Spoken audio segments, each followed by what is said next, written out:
express entry outlook. Now, obviously, express entry has been the talk of the town as far as Canadian immigration is concerned for a big part of 2023, right?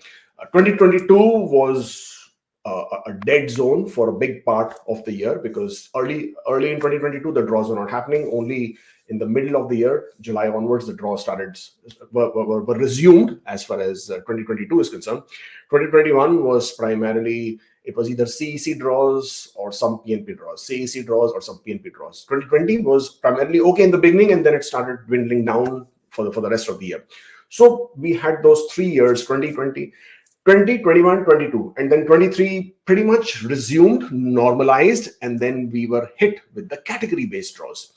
The thing is, a lot of people get shocked. A lot of people get surprised. Oh, what happened? Suddenly the draws went up. Oh, what happened? So many scores, so many people are coming into the pool. Oh, what happened? Why did IRCC bring out these changes in category?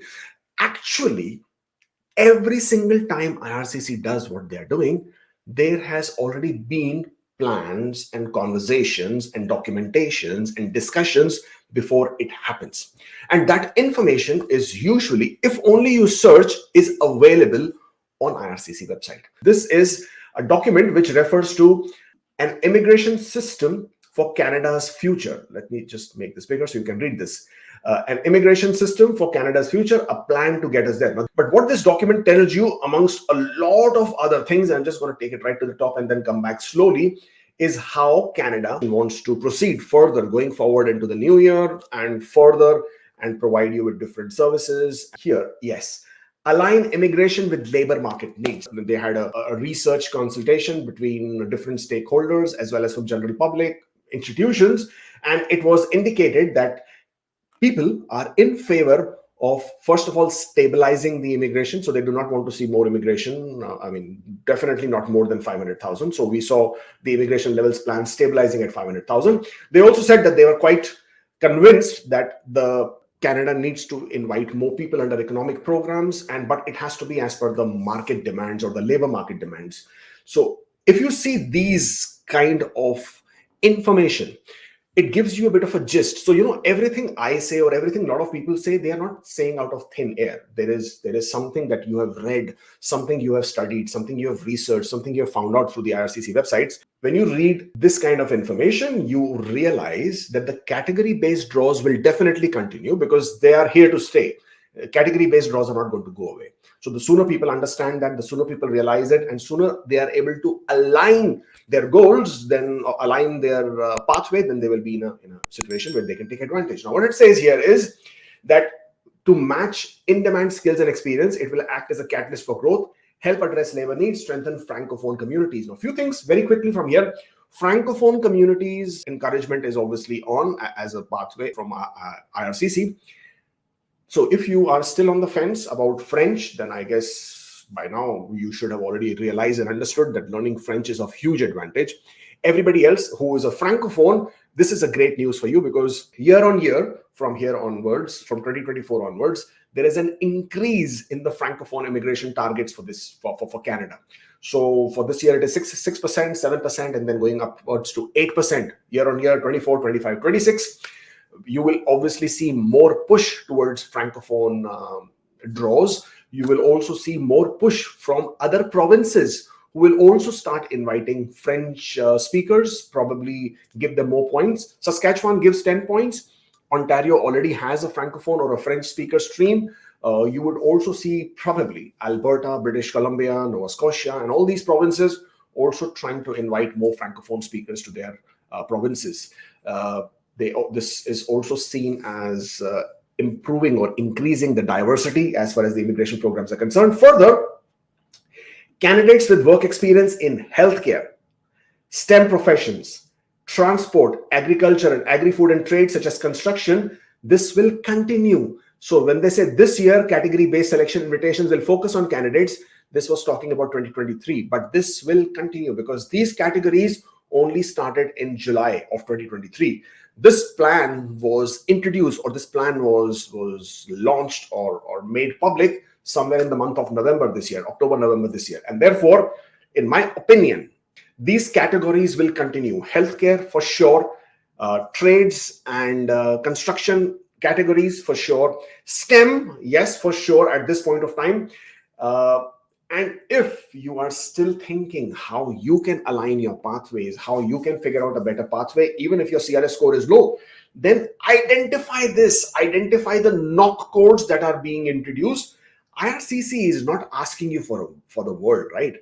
Think about it. All IRCC is asking for is 6 months of work experience within the last 3 years, continuous work experience within the last 3 years, only 6 months. And the work experience could be outside Canada, inside Canada, it doesn't matter. Have you seen the transport category draw at only 425, low? Have you seen the agriculture draw at, it was earlier 354, now 388? Have you seen the healthcare draw at only 431? Doesn't it tell you that the dream is possible? All you need to do is align. The writing is on the wall. Go out, get 6 months of work experience in these knock codes. Bang, you would be eligible. Bang, and you would be selected, even with the lower CRS scores. So people whose CRS scores are low, who are not able to score IELTS, who have only bachelor's degree, and or age is not on your side, this is what you should be. If you are an international student in Canada, this is what you should be doing.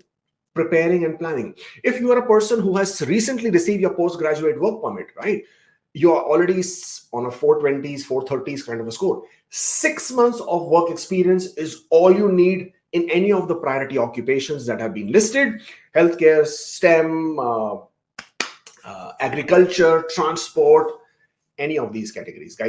You get this done, and you can be on your way, and at some point of time, I will accept your thanks with lots of grace. Thank you so much. But this is how you can read what is going to happen in the coming days, and therefore you can plan properly.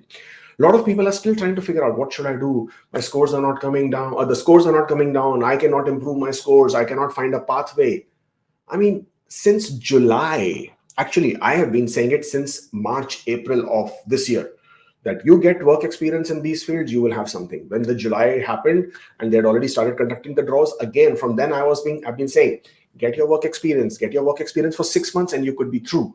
Now, again, at the end of the year, 2023, 30th December, I'm telling you again, get your work experience in. Only 6 months. 6 months is all you need.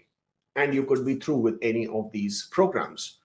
Don't tell me later on that you could not score high, or the CRS scores are not coming down, blah, blah, blah, etc., etc., etc. So, as I said, the link for this particular page is in the description, so you can always read it. There's another one which I want to share with you, is the 2023 consultations on immigration levels. This is a final report. Now, this is how IRCC came up with these categories, and this is how they came up with these numbers. So this is also a good report for people who are interested, people who like numbers, people who like to sort of read and understand which way this is going, people who want to sort of do some research and understand how IRCC may be planning or is looking to plan. This also gives you an understanding of how the immigration levels plan was determined, how the numbers were decided, what categories were decided, what is the percentage, etc., etc. It's all here. It's a very big document, and it gives you a good understanding and information as to how IRCC identifies these different categories and how they identify the immigration levels plan. So it's a good read. Please do give it a look. Of course, if you want to book an appointment, then this is the link. We can always do a one-on-one consultation and try to understand what your queries and concerns are. Please follow us on Instagram. And of course, please do not forget to subscribe to the channel. Thank you so much for joining in. I wish every one of you out there a very, very, very happy and a prosperous new year. May this new year be much, much, much better and brings with it all the joys and wishes that you have been hoping for and for your family.